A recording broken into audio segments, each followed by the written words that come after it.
Olá, sejam muito bem-vindos ao Desbravadores Podcast. Meu nome é Vitor e eu gostaria de justificar a ausência da nossa colega Lucineide. Infelizmente, Lucineide teve que se afastar um pouco do projeto, mas logo ela volta com tudo para a gente dar continuidade ao nosso projeto Desbravadores Podcast. Mas vamos falar de hoje. Hoje nós temos uma convidada muito mais que especial. Deixa ela, que ela é a mãe da educação. Deixa ela, que ela é a mãe da recriação infantil. Ela é nada mais, nada menos do que, por favor, se apresente. Oi, boa tarde. Sou Marineide. Quantos anos de sala de aula, Marineide? Tem 28 anos que administro a aula. 28 anos. Eu acredito, né, o quanto de coisa que a senhora deve ter visto e vivenciado nesses 28 anos. Então, os avanços da tecnologia, as diferenças. Poderia citar um pouquinho da maior diferença de estar na sala de aula há 28 anos atrás e estar na sala de aula hoje? Sim. A tecnologia ajudou, sim. Na administração, na sala de aula, podemos usar o notebook em conversa de rodas. Sim. Com vídeos. A criança já está atualizada, já conhece. A diferença é excelente.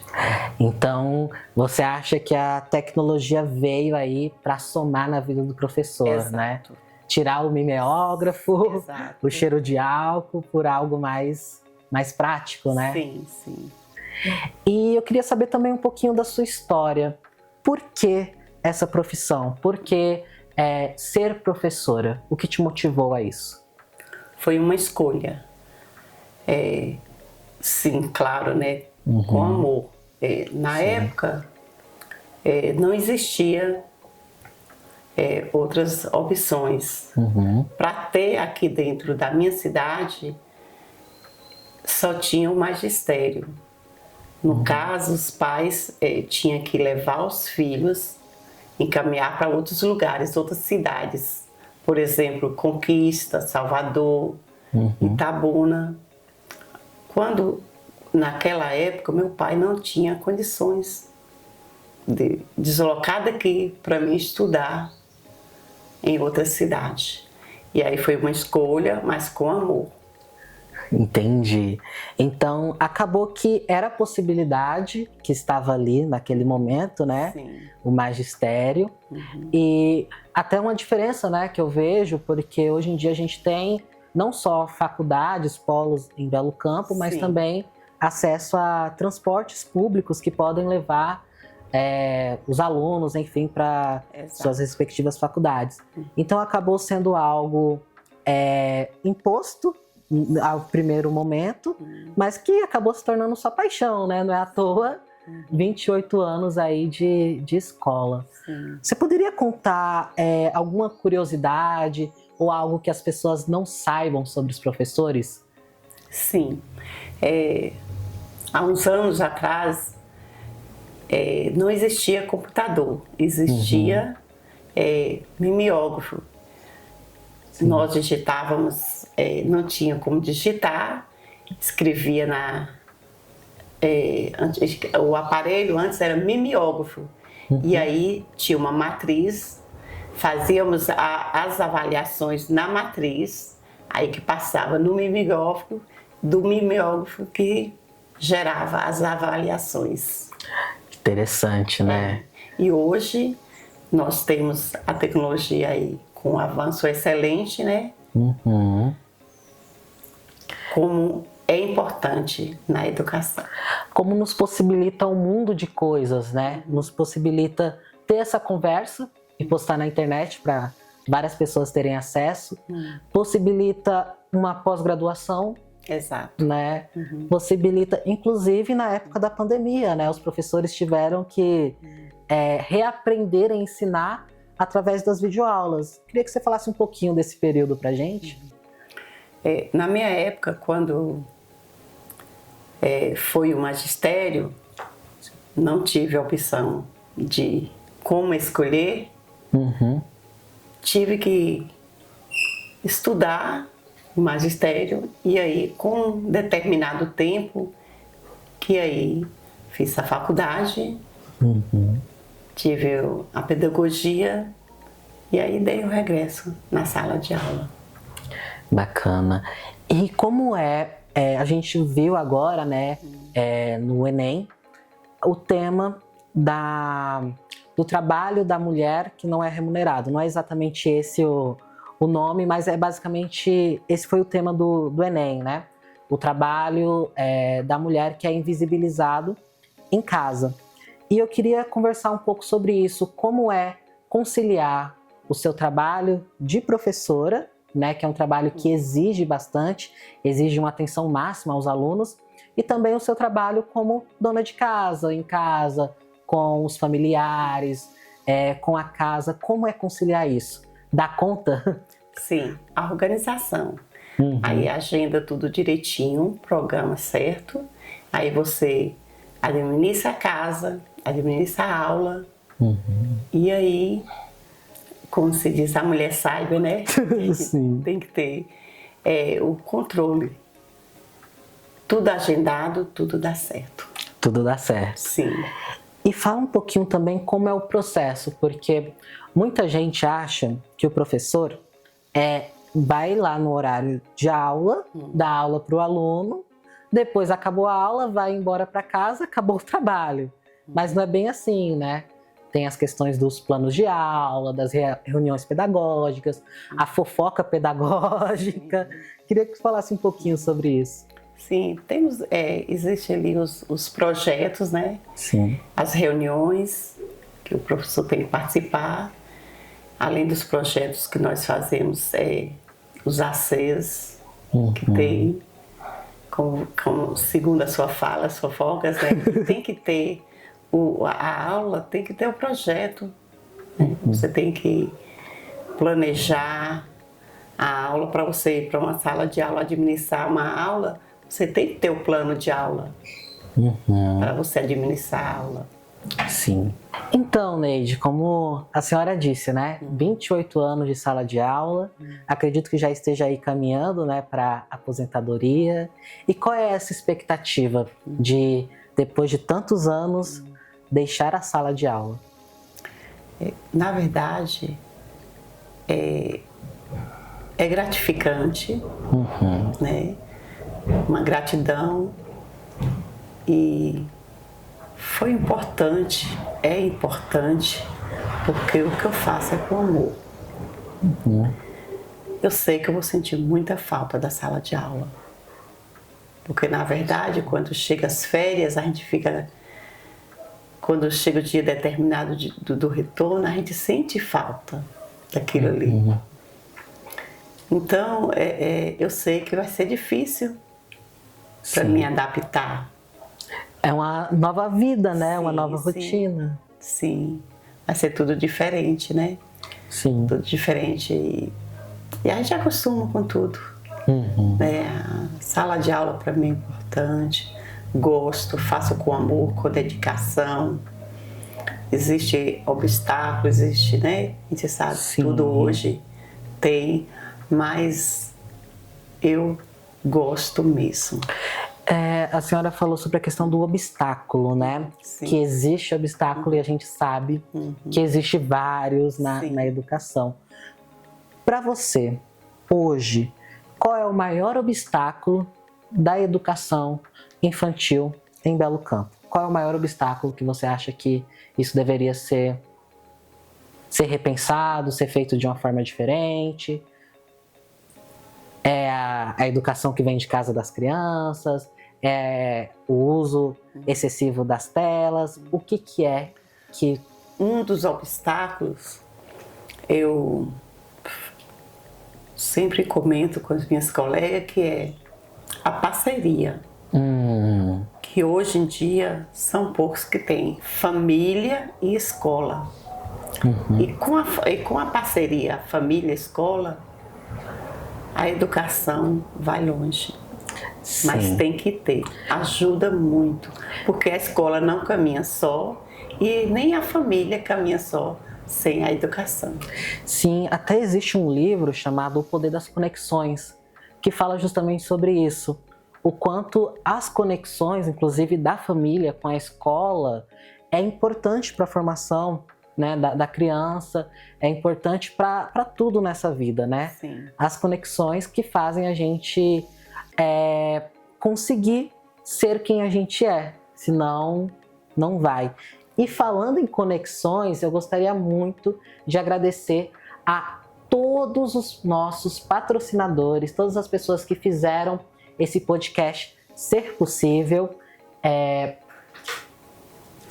Aqui eu gostaria de agradecer então a Militão, Danúbia de Asmarias, Danilo da MD Impressora, Yara da Pisolar, Marlene da Explosão Modas, Juscelia da Verju, Loadson da Casa das Bananas, Isaac da Hortifruti Bom Preço, Haroldo do Recanto da Moda e Tatiane da Tati Cosméticos. Além disso, um agradecimento muito, mas muito especial para Manuelito e para a professora Zileide, que também ajudou aí a gente muito a conseguir fazer esse nosso projeto acontecer. E voltando para a entrevista, eu gostaria também de te perguntar, né? A gente falou um pouco aí sobre os obstáculos enfrentados, sobre o poder da conexão da família com a escola e a conexão dentro da escola.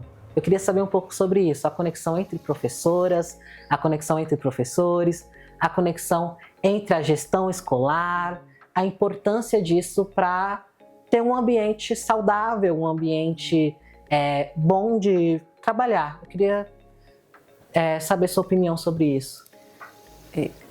Eu costumo falar que onde eu trabalho, que é a minha casa. Por quê?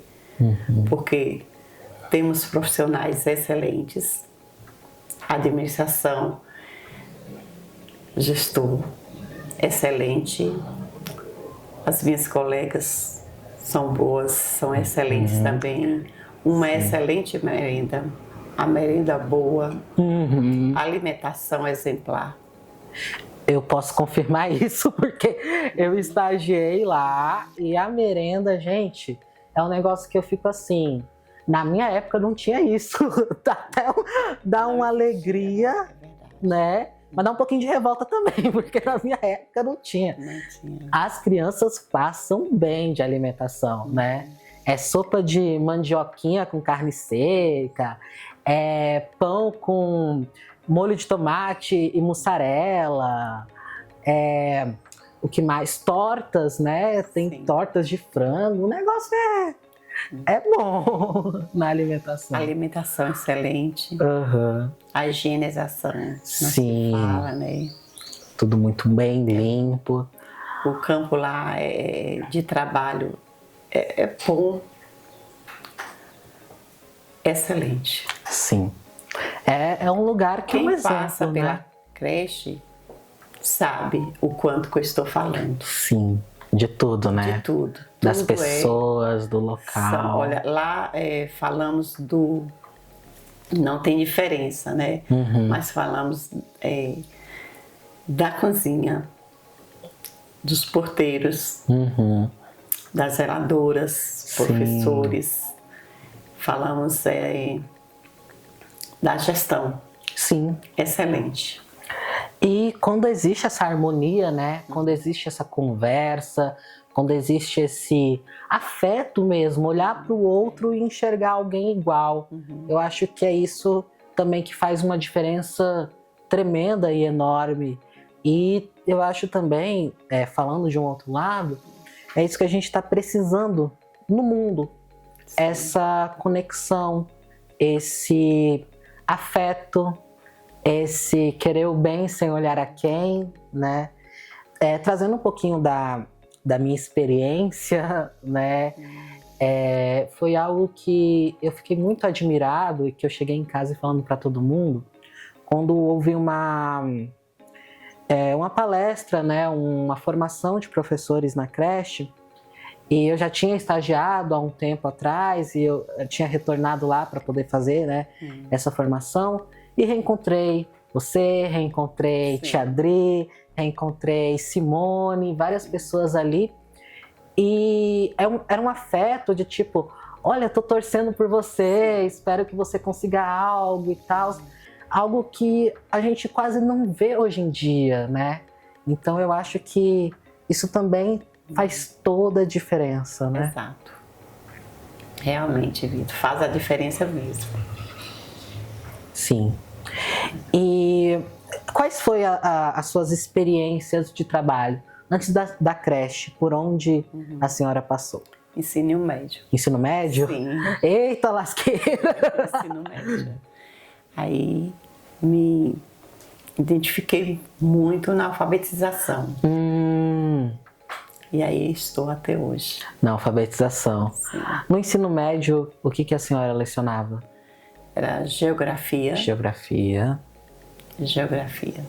E qual é a diferença maior de adolescentes, né, pré-adolescentes, para as crianças ali da alfabetização, do ensino infantil? É grande, né? É grande. Porque hoje o adolescente é muito diferente, né? O infantil dá para levar, o adolescente já é mais complicado, né? Já tem uma opinião mais... Exato. Mais difícil de lidar. Difícil, exatamente. E os pais hoje? A senhora acha que os pais são parceiros dos professores ou se tornaram inimigos dos professores? Não são inimigos, não. São parceiros. Exatamente. Então, reformulando minha pergunta, você acha que a maioria dos pais vejam os professores como parceiros ou como vou deixar meu filho ali na creche e ele vai cuidar para mim e vai dar a educação que eu preciso e é isso? Meio que vira um lugar de coloquei a criança para ser cuidado enquanto eu trabalho, ou você acha que realmente existe uma parceria? Sim, existe parceria. Existe parceria? Existe. Tem alguns pais que sim, que são parceiros. Que são parceiros. Exato. Que, né, ajudam a fazer. Tem, Vitor. Que bom saber disso. Tem. Eu acho que é um avanço também, sim, né? Claro. Porque... Com certeza, né, Vitor? Que tudo isso é necessário, né? Exato. Tudo é necessário, sim. Então, eu gostaria muito de agradecer, tá? A nossa conversa foi muito gostoso. Ouvir um pouquinho da sua história, né? Ouvir um pouquinho sobre a sua opinião, sobre a educação, sobre a educação em Belo Campo, sobre todos esses nossos diálogos que tivemos aqui durante esse curto período de tempo. Mas eu espero que as pessoas que estejam assistindo tenham gostado da entrevista, espero que acrescentem algo, né, para vocês. Muito obrigado a todo mundo que assistiu até agora e a gente se vê na próxima. Tchau, tchau. Tchau, tchau.